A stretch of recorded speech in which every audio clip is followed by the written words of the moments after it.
dùng rồi nát phải phun bia dùng bị bay đồ nó mở chứ mà chu mày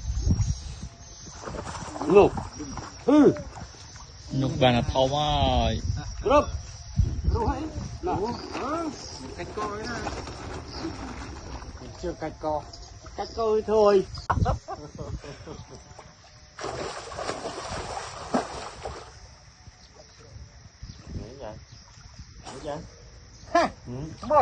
wow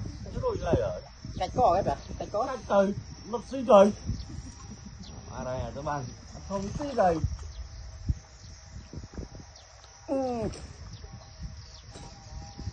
bong sau này vai chạm vào thế trai không xuống hay là thế nào vậy hả